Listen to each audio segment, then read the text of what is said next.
So me and my coworker got talking today, and something came up that I didn't really think about when my dad mentioned it to me. He's worked in the agriculture industry for over 40 years.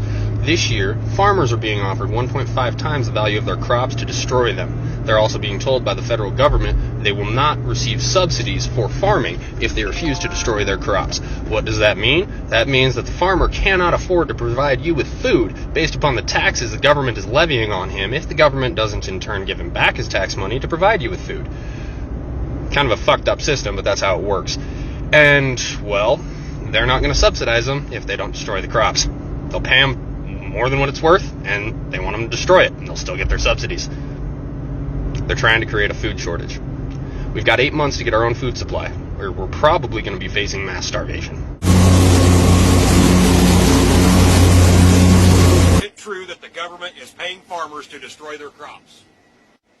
And the simple answer to that is yes, they are. Initially heard about the government paying farmers to destroy their crops, I thought it was a load of bullshit. Well, lo and behold, we received our destruction notice the other day. So basically there was two options on how to destroy the crop. The government could fly on Agent Orange, or we could manually destroy the crop ourselves. Oh, we put too much blood, sweat, and tears in it to let them destroy it, so we decided to manually do it ourselves. Basically it said if we used a lawnmower to destroy the crop, we could receive an extra $600 an acre. Something about the low carbon footprint or something. So that's what we're doing. I got my letter yesterday. The letter asking you to destroy some crop. Along with the letter, I had to sign for a certified package, which included these two binders, and then of course this 3-ring binder on how to properly dispose of your crops. And as you can tell, it's on government paper. And as you can tell, this here is the affected area in my section of the county, closest town, and of course you can't run away where you live.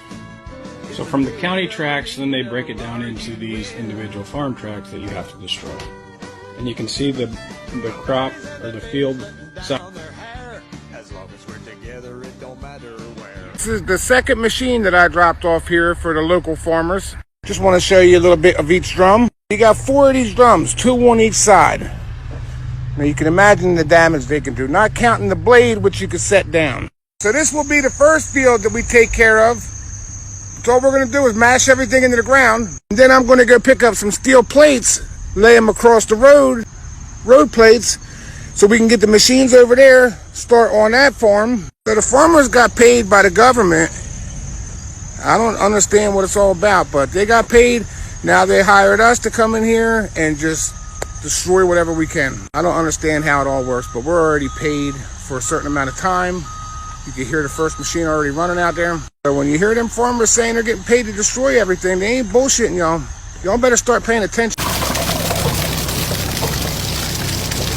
Well, what you saw right there ought to concern you. I was doing exactly what I was told via a letter I got last night in the mail from the Department of Hydrocarbons. They said in order to stabilize oil prices, they need a bunch of oil just dumped.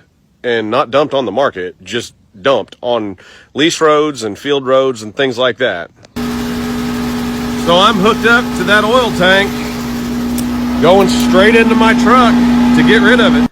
Well, I'm going to get fined if I don't get rid of it, they said. So that prompted me to call District Selectman Tony Deloge and ask him about this letter. He said he didn't know much about it, but he would suggest that I follow whatever it says. So here we go. You know, these are some serious times right now. Since January, oil prices have been through the roof.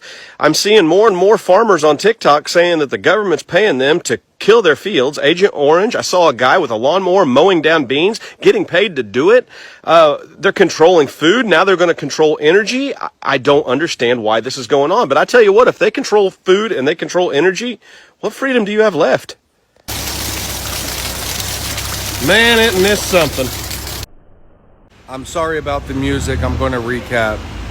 This is the container that was in the video yesterday, and we have unloaded the container.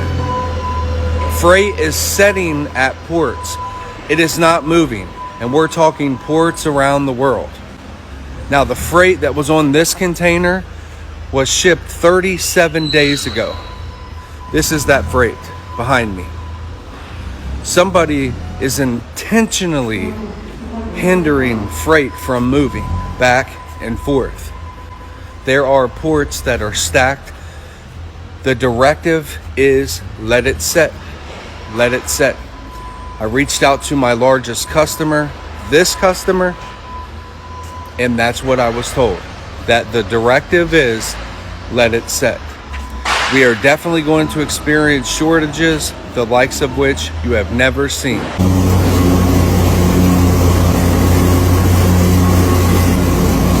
They're trying to keep me quiet.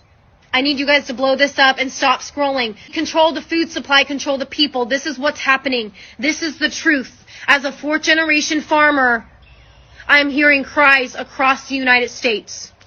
The Biden administration introduced the 30-30 bill, saying that it is a climate change bill, a conservation bill. But if you look deeper and if you really research what they're trying to do in Nebraska, it is disgusting. Why the hell does the government want 1.16 million acres in Nebraska?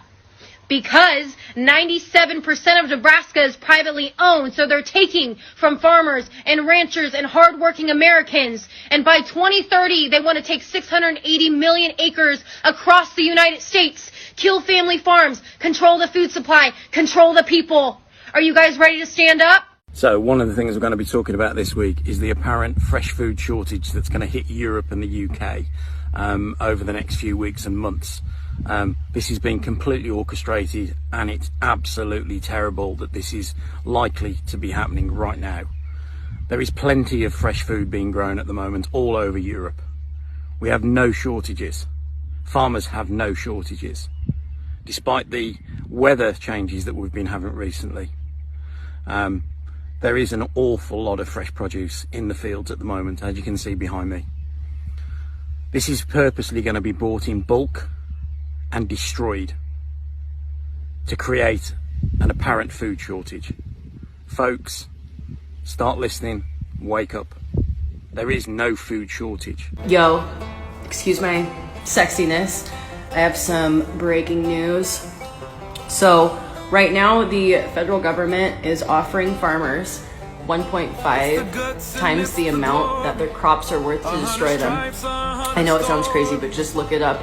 Don't use Google because they filter your searches. Use DuckDuckGo and you'll be able to find reliable information about this.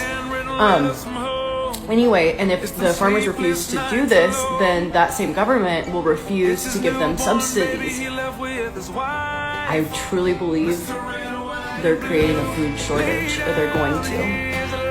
Can't prove it. Just look into what I'm saying, make up your own mind. But just to err on the side of caution, get some food, dried food, get water, be prepared. Even if it's not gonna happen, shit's getting weird and I don't even regret